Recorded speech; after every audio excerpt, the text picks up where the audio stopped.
sarva madayer eha krichrang yadrichayapnoti tadidasya parang tapaha daridraha, a poverty-stricken person. Nirahamstambaha is automatically freed from all false prestige. Muktaha, liberated. Sarva, all. Madahai, from false ego. Iha, in this world. Karichram, with great difficulty. Yadrichaya apnoti, what he gains by chance from providence. Tat, that. He, indeed. Tasya, his. Param, perfect. Tapaha, austerity. Translation. A poverty-stricken man must automatically undergo austerities, penances, because he does not have the wealth to possess anything. Thus his false prestige is vanquished. Always in need of food, shelter, and clothing. He must be satisfied with what is obtained by the mercy of providence. Undergoing such compulsory austerities is good for him, because this purifies him and completely frees him from false ego. Hare Krishna. And purport by His Divine Grace A.C. Bhaktivedanta Swami Prabhupada. Sorry,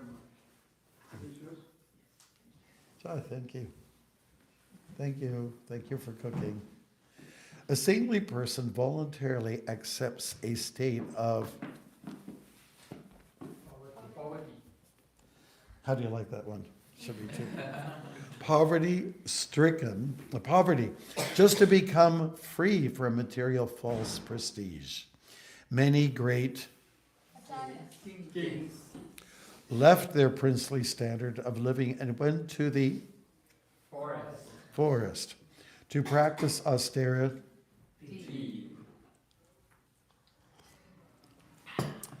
Yes, according to Vedic culture, just to become purified, yeah.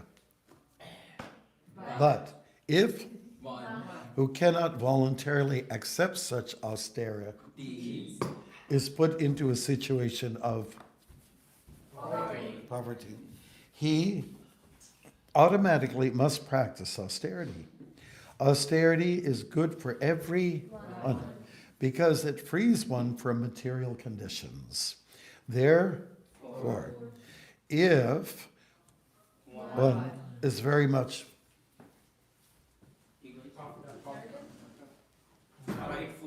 proud of his material position, putting him into poverty is the best way to rectify his foolishness. Daridra dosho gunarashi nashi. When a person is poverty-stricken, naturally his false pride is a false pride in aristocracy, Money. wealth, Education. you know what I was getting at there. Education and beauty is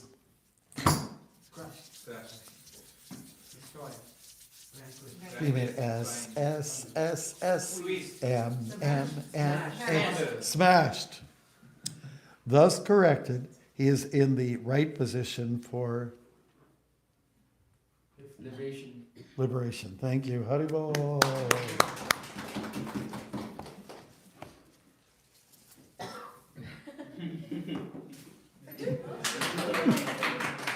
Thanks, Prabhus. This is really a good verse with a great purport, okay? Because I'm just going to open up and by talking about this idea and connecting it with the current world situation. People complain a lot.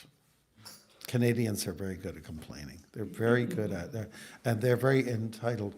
I was at the Bracebridge, you know, the hotel run by devotees there some years ago, and there was a German lady there who was local but had been living in Canada, and she was behind the desk.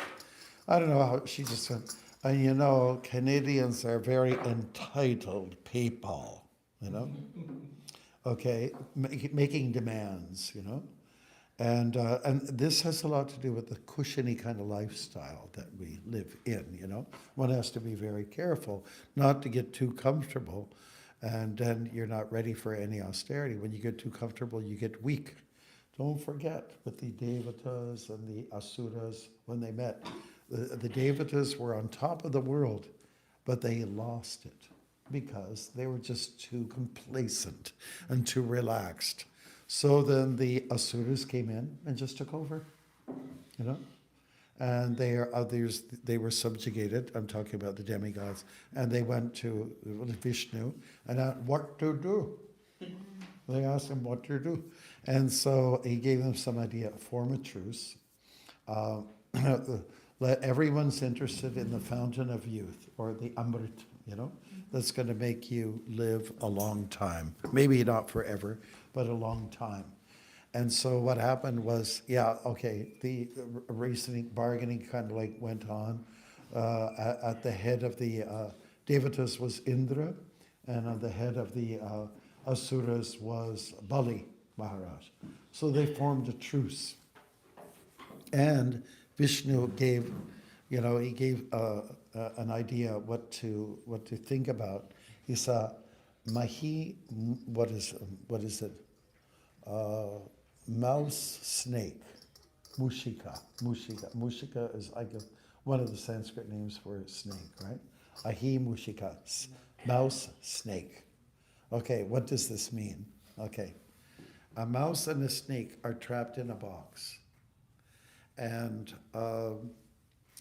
so they're having to, you know, if the snake eats, this is what the mouse was saying. Listen, I'm in the mouse here. And he said, listen, if you eat me, you're going to just die. Why don't we form a truce? I'll tell you what we'll do. I have the teeth to gnaw through the box, you know, this wooden box that we're under. I'll make the hole big enough, and then we will both get out and be free. What do you think about that? And the snake, yes. Okay, great.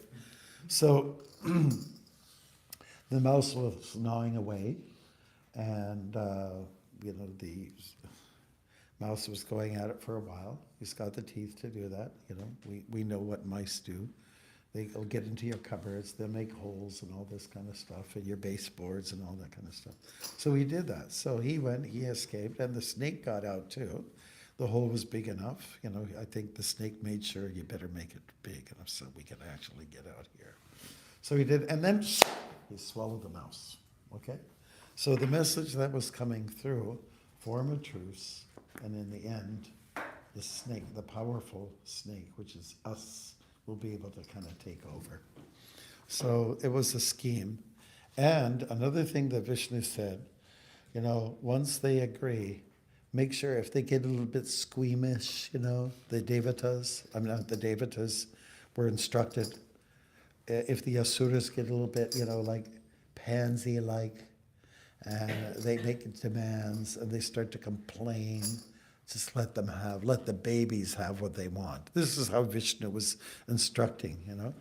And so it went on. A real snake came, Vasuki, and he wrapped himself around the Meru mountain, and on top was Vishnu on that hill. Should I just take care of this? Haribol Keshava, how are you? Haribol Maharaj, the name is Samir Roy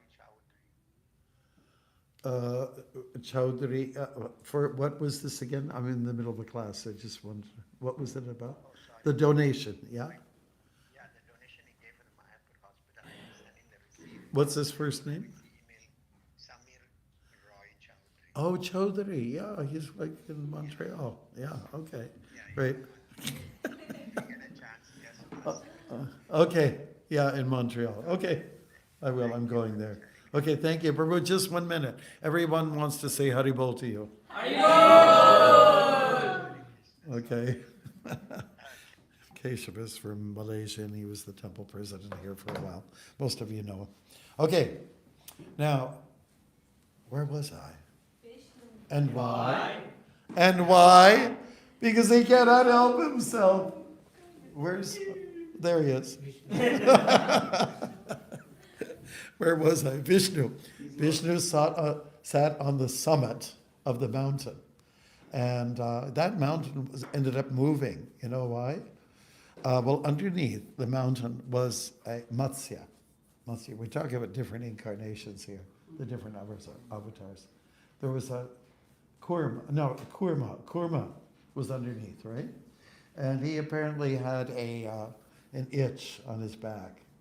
So with this, this movement, because it was wrapped around this big snake Vasuki, and they were in the ocean of milk, and they were churning like a big milkshake, basically, right? Oversized milkshake. Gee, I wish I was there. And it was happening, and so the Kurma got his back relieved because the itch was being relieved because it was being scratched. So, anyways, they went about it, and that went, that the head of the snake was in the hands of the demigods, right, and the tail was in the hands of the asuras, and they started to churn. Nothing was happening, And they just decided, this is not fair, We got the raw end of the stick, the bad end of the stick. Now, by the way, have you ever heard a definition of a cigarette? Okay. A cigarette is a stick which has a fire on one end and a fool on the other end. So when it comes to this big Vasuki thing, the Asuras were complaining, said it's not auspicious, to have the tail, So we're not happy with this arrangement at all. So remembering Vishnu's directives, the demigods, they just said, okay, let's make a switch. So they made a switch, and things went on. Some poison did come out in the beginning of the churning, which, like fermentation, sometimes at the bottom of a swamp, it starts to come up when you start moving things, Anyways, the whole thing went on. And remember, it was the Devatas who were, they had been conquered, They were humiliated. Now they had gained strength by siding with Vishnu and learning a little austerity. The Pandavas got strong too during their exile period. Ram, Lakshman, Sita, they became strong during their exile, So what does exile mean? It's that you're relieved of some distractions. You're relieved of the comforts of life, So it's a good idea not to get too comfortable. And, just be embracing austerity, tapasya, because it makes you strong. It helps build character. But in my travels, people say, they say, where are you from? I'm from Canada. Oh, Canada, cold. And then I say, well, you're from India, hot. And the thing is that we clearly have 4 seasons, right? And people will say this, when you have 4 seasons, it builds character in an individual. Like one of the places I go to is Hawaii, and the weather just kind of stays the same. To me, it's boring, honestly. I love the dramatical changes. It's wonderful. And when the snowstorm comes, it's kind of fun. Kids love it, and we're supposed to be like kids. Yay! Snow! I get to shovel the snow! Yay! The only reason why snow is a little bit of a hazard is because we have cars. Yeah. The cars are the problem, not the snow. The snow God created. You made the cars. So it's like that. So this, anyways, the poverty is good. I mean, I was raised as a Catholic, so if you become a priest or a nun, you take a vow of poverty. Say, I agree to live simple, right? And in the ashram, it's a little bit like that. Although we have the best food, we have the best music, we have the most exotic clothes, You know, I have to wonder sometimes. I have to scratch my head. Well, where is the austerity here? You know? And I was telling some of the boys, you know, why don't you take a cold shower? At least, you know, you might warm up with the original, but at the end, give a good cold Arctic blast. And it gives incredible strength, you know. It starts getting the blood moving, and then you feel warm for the rest of the day. And I also say, take the austerity, go up there. People get sick when they stay inside, but if the weather, it's better to go outside. I think I mentioned this before. On the marathon walks that I've been to, I never got sick. Despite the change of the weather and the climate and the seasons, I never got sick. So you start in the late winter, and then you go through the spring, like you go through a thaw, and then you go through the summer, which is not an easy time for walking. And then, you know, then the fall comes in, kicks in, which is not like probably the best time to walk. And then you get the snowstorms, you know, in Quebec, in northern Quebec. But I never got sick. I never got sick. So I think there's something to be said about, you know, going out there and accepting kind of like the way things are. It's a matter of mind over matter. Mind over matter. Okay? So the message here is very clear. When you have this character building going on, in other words, you don't get too comfortable, then you are in a, you know, you're in a state where you're much more eager to learn. Like we learned that in the communist countries, people were very deprived of, you know, the fairly good life, you know, and that's why ISKCON was so successful at the Eastern European countries, including Russia, because the people were deprived of studying. They're discouraged from going to churches and stuff like that. You know? So they were the most eager, more enthusiastic than the comfortable North Americans and your Western countries who are lax, who are complacent. You know? So, you know, things are shifting. I think people are going to get used to austerity, whether you like it or not. But when the verse is about imposing austerity. It's not even voluntary, right? You know, if it's imposed upon you, then as opposed to voluntarily taking it up, it's also okay. Read the shloka again. Where is it? You know, it's really here. A poverty-stricken person must automatically undergo austerities and penances because he does not have the wealth to possess anything. That makes sense. Thus, his false prestige is vanquished. You know, he gets humiliated. He has to play a humble role, you know. Always in need of food, shelter, and clothing, he must be satisfied with what is obtained by the mercy of providence, undergoing such compulsory austerities, you know. That means it's imposed on you. And that's what living in monasteries is all about, ashrams, or like, you know, I've been to Israel and I've met a lot of young people. They spend time in, the girls spend 1 year in the army, the boys spend 2 years in the army.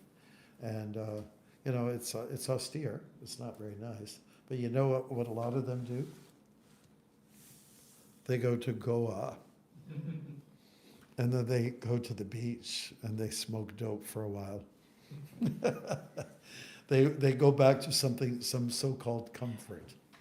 But you have to know that that's not the place to be. It's just not the place to be situated in your life to be in comfort. Remember Hiranyakashipu? Kashipu, Hiranya.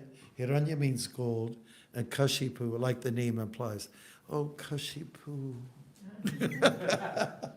You got your, you know, comfortable pillows all around you, you know, soft bed. That's how we used to translate it. Hiranya means gold, and Kashipu means soft bed, means spending too much time in the bed. You all know what it's like having to get out of bed. Like it's easy to get in, hard to get out. Yeah, but that hard getting out is like people who have a little bit of a gnawingness, you know, like we're talking about the mouse gnawing at the wood gnawing. So there's something gnawing inside of you when you're really interested in spiritual advancement, making a lot of progress. There's something. I want to be serious. I want to be. I want to die before I die. Meaning, I want to leave this world in a comfortable position. So, I've got this thing that's gnawing at me, bugging me. So I have to get up. I just have to get up. And after a while, it turns out not. I have to get up. I get to get up. From do I have to yes. Dharma prana. When before he had a stroke and he'd be on the street, remember one guy said, because we devotees were going in plain clothes, and this one guy says to him, "I know who you are." He says to Dharma prana, "I know who you are." Who am I? Yes. You're a Hare Krishna. Oh yeah, you heard about it, didn't you? Like he'd flip everything. Krishna, some people are assuming it was let's say a given that Krishna is a bad thing, but he flipped it, Now we don't suffer from that reputation that we had in the early days, Krishna, oh, those cult members, they brainwash you and all those kind of things, That's what people were hearing. And about the mid-90s, it started to turn favorable, People got to respect us and love us. And some people don't even hear about us too much. That's why we get to get out there a bit more. But, the point is, this one guy, you're Krishna. And then Dharma, who has this optimism about him, said, yeah, you heard about it, didn't you? Everyone's hearing about Krishna. You can see him talk like that, right? You got to flip it, And you do meet some of these people who are very negative, and they, I know what you're saying, but blah, blah, blah, blah, blah, blah, blah, blah, blah. Instead of being, but, you say something positive and they throw it into the negative. But, yeah, but. They go, yeah, but. But then the devotee goes, but yeah. You got to flip it. Devotees hear just to flip. We hear, that term that Prabhupada uses in the Nectar of Devotion? Cultivation. You know what cultivating is? I grew up in a farm community with a cultivator. The plow, it turns the soil, and as soon as you turn the soil, the clay, it exposes all the earthworms. And then you see all the seagulls coming, behind the tractor. Well, they're going crazy. Sunday love feast, yahoo! So it means turning the soil. You want to start a garden, you got to loosen it up. You got to loosen it up, and that's why. Speaking about earthworms, they're one of the best things you can have on the planet. Think about it. I thought they were yucky and gooey, but they actually go in there and into the soil, and they loosen up all the dirt, so that seeds can like fructify from there. You put the seedlings in there in like loose soil, and so they're actually our friends. A worm is a friend. That sounds kind of strange, doesn't it? But it's the truth. So we're here to turn things around. As devotees, we are. You're here to have a new lease on life, and also change other people's minds too. At Christmas time, people are generally kind of happy, at least before Christmas. Christmas Day makes a lot of people unhappy, the ones that don't have family, some of those homeless people. And so that's what we're all about. We're here to make a difference. We're here to turn negative into a positive. I started the long walk across Canada in '96 because there was a lot of negativity. I was supposed to be going through Rahu and Ketu, according to astrology. But I wanted to turn it into something positive, and it got positive. So if you're hitting a ton of bricks, or if you're hitting hitting against the wall, and you're wondering what to do, well, maybe it's time to don't beat yourself against the wall, because we usually get ourselves in our own problems. That word providence that's in here, Everybody understands what that means? What is providence? You know, can somebody look it up? Providence. Prabhupada uses the word quite a bit in his books. Providence. The protective care of God or of nature as a spiritual power. As a spiritual power. Okay. It's nice that they mentioned God in there. Yeah. Providence. God is in control. What's our destiny? You know? And so your destiny is going to be successful when, first of all, you incorporate some spiritual life. You know. After I finished the walk, the devotees had a big sort of a welcome party, and we invited. It was Barbara Hall. She was, I think it was her at the time. She was the mayor of Toronto at that time, and the language she used was really nice. You know, she started talking, and one of our ladies gave her a garland in the middle of the talk, which you should never do. You know, do it before they speak, right? So anyway, she was starting, and then suddenly this two hands come. Oh, okay, thank you.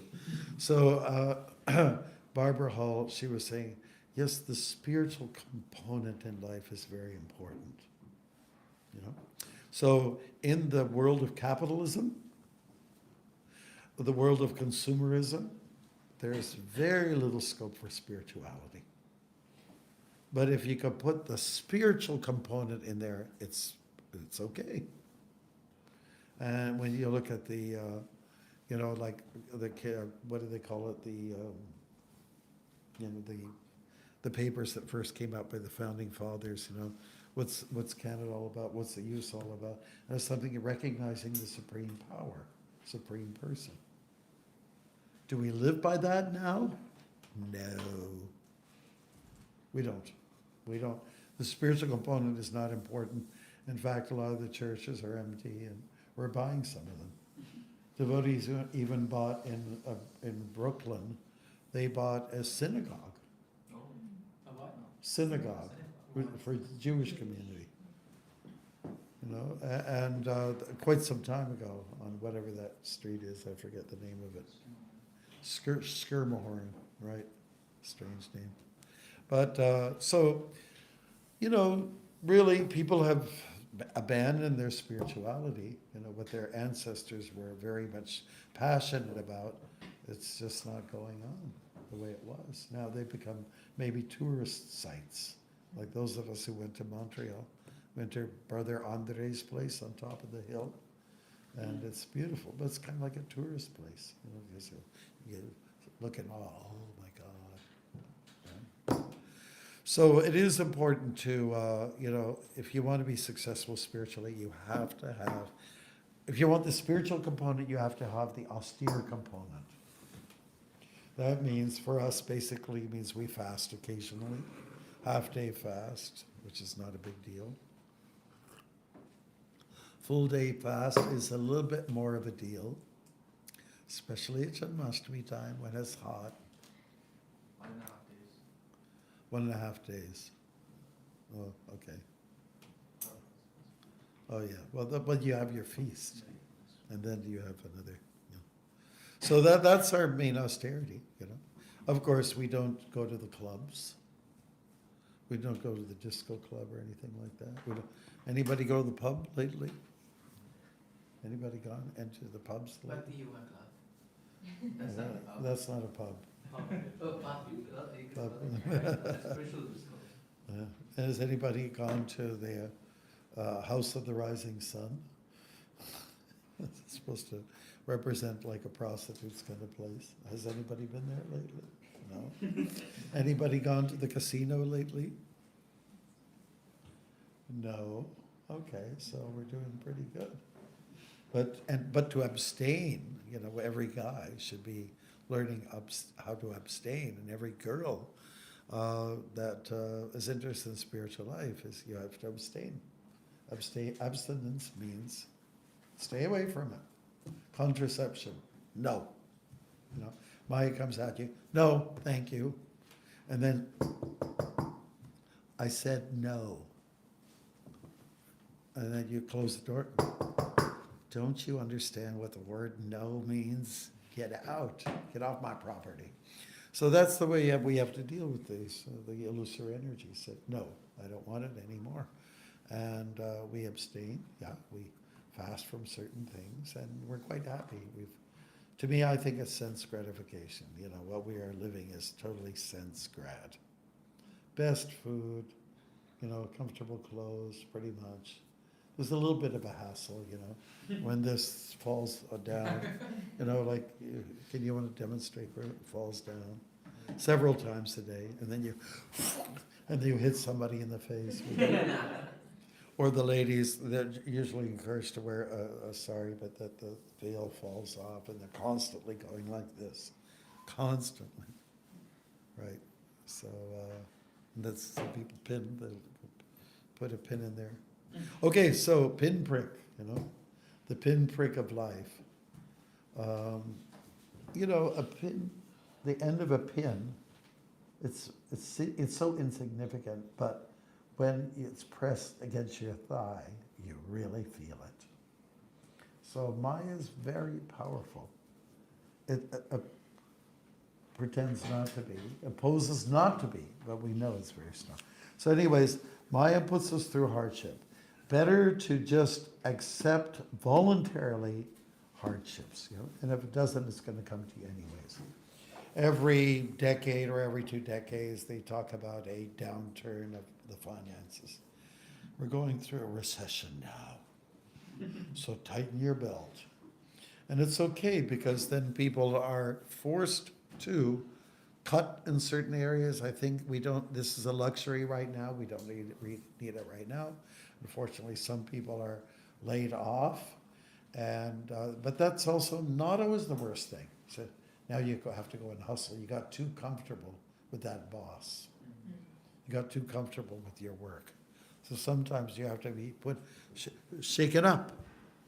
You have to be shaken up, you know, and that's a good thing. So whatever is for a devotee, anything that's bad is good. Anything that's good is good. And anything that's good is also bad. Good meaning getting relaxed, getting comfortable. So that's why they say, get out of your comfort zone. Right? When we had the meetings in Montreal recently, we insisted, okay, you were sitting there yesterday. You do not belong there. You sit to go to another table, another chair. You're getting too comfortable. Psychologically, it's good to move around a little bit, then you see from another angle. That's the whole idea, you know? So that's why people are encouraged. Don't get too comfortable in your house. Go on a pilgrimage. Go for a vacation. But our idea of vacation is going to Vrindavan or going to the farm here or going to India. And it's, by the way, one of my friends from Hamilton, he went to India, and he says, and he's a very bright, intelligent guy, Henry is his name, Vandenberg. He said, you know, India is like, what did he say? It's not, going to India is not, it's not a vacation. But he was talking about it's an experience. Those are the words he used, an experience. An experience is always good, helpful. So thank you, Prabhus. Let's open it up for questions, and then it's time for prasadam, and then we just need to finish the thingy. Okay? Yes. I feel like Brahma. Okay, who should it be? Who's the oldest? Oldest is me. You're oldest? Okay, so So, I had to settle the matter somehow. Other question. I was have a question. Now, where was I? And why? And why? Because he cannot help himself. It's a line from one of our plays. sometimes I see that do austerity and 1 month, 2 months, 3 months, and then You were talking about Dhruva? austerity. I myself. Oh, yourself, austerity. Okay. I do austerity couple of months, then I. If you don't like sitting at the front desk, Prabhu? It's too austere. Are you complaining? Okay, go ahead. And as a couple of months passed, then I'm pretty confident that okay, I can be austere. Now let's relax because it's covered. Yes, Be yes. austere. Yeah. How to continue this? Well, I think it's always important to have, approach everything with a fresh idea. Like every morning you start, okay, 16 rounds. It's always the same, right? And you can say, well, I did it yesterday and I've been doing it for a while. So, you get a little bit complacent about that too. So what helps is that get into a prayerful mood.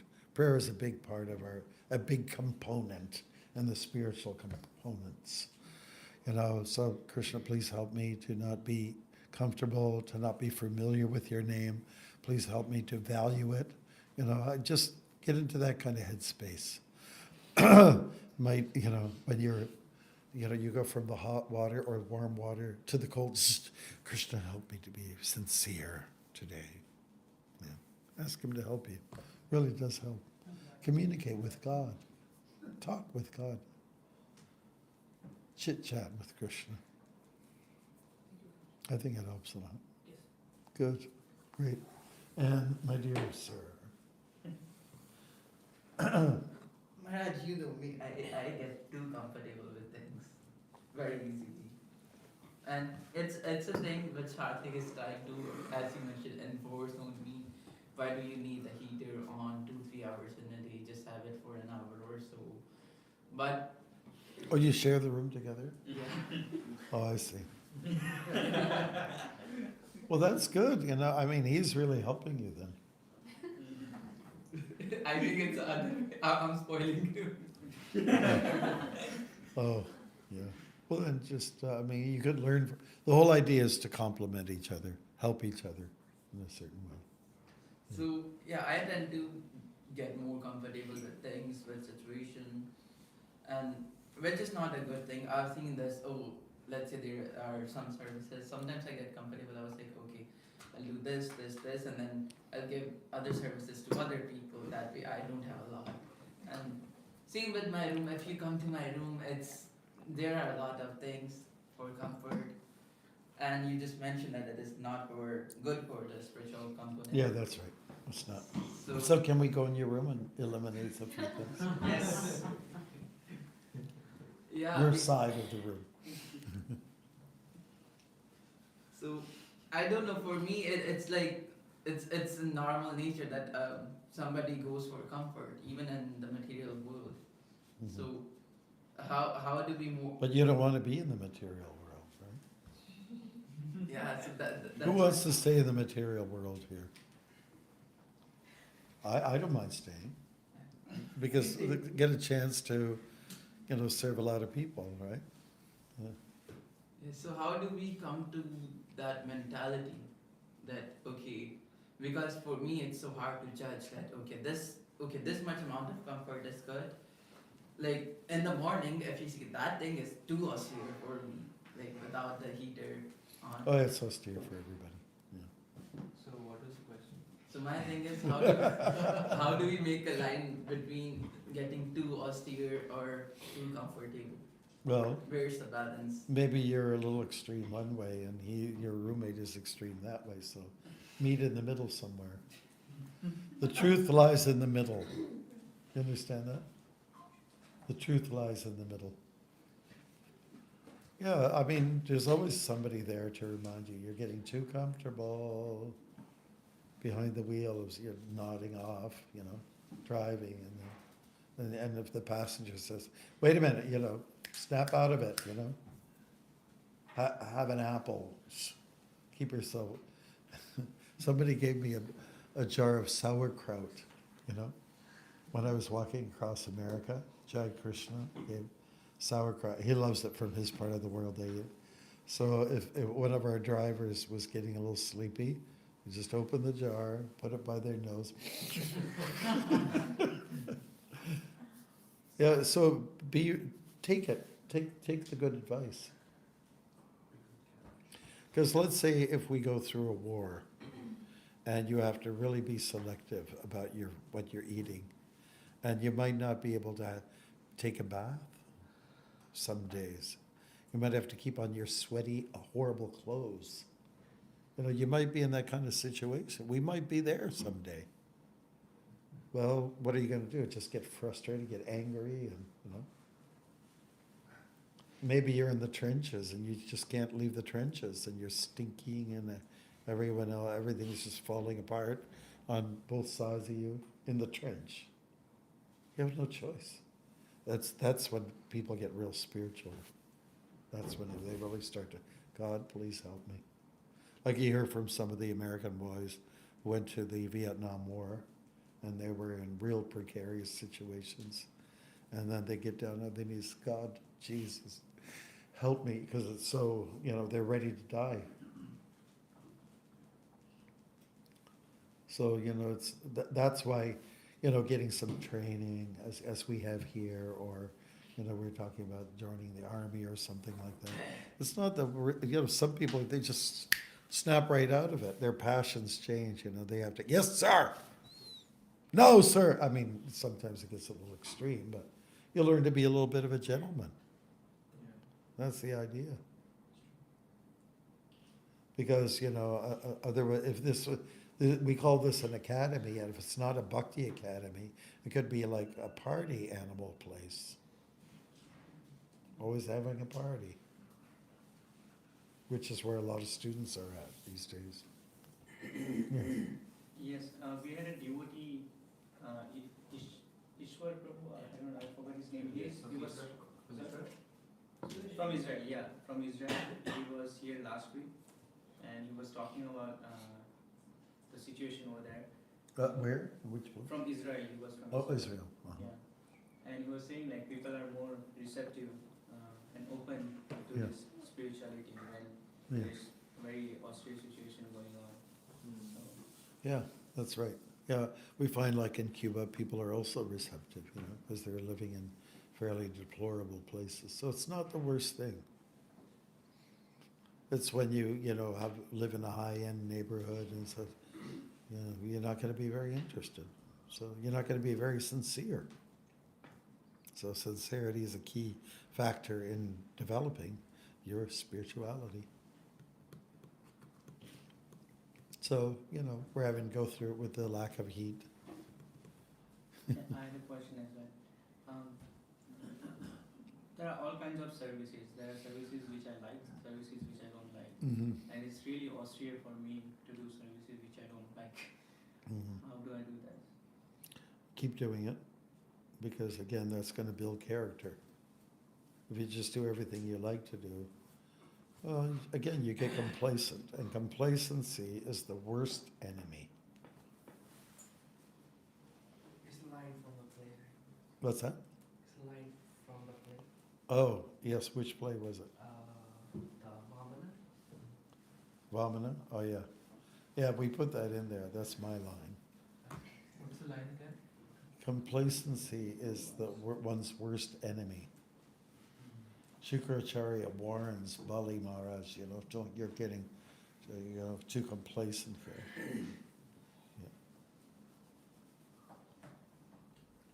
Yeah. Okay, so that's the message, yeah. Sorry, this is the last question. Maharaj, you spoke about the German women and Canadians being entitled. How can you remove this entitledness? How can you? Remove entitledness? Being entitled? Being entitled. It'll come naturally. You know, everyone has to learn austerity. Hardships, the hardship. When life gets a little tough, then you might start to appreciate everything after a while. There's got to be like a breaking point, or like a snapping point.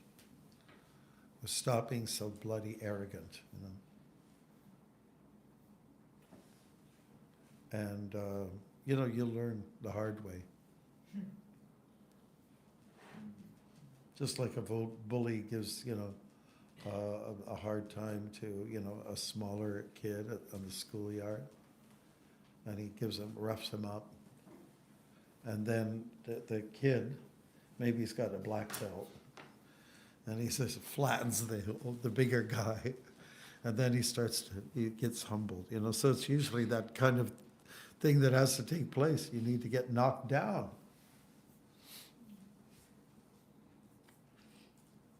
So you're just setting yourself up. If you, and you know, the whole thing is about gratitude. There's such a lack of gratitude in the world, in a place which is very consumer oriented. There's no gratitude. There's so much, people have so many demands. I demand this, and I deserve that. Why are you so special? Why are you, who are you? Are you the king? Are you King Tut or Queen Sheba? Who are you? You know, and yeah, everyone's got some idols, right? You know, like celebrities and sports figures, right? And they get so much attention, so much money comes their way.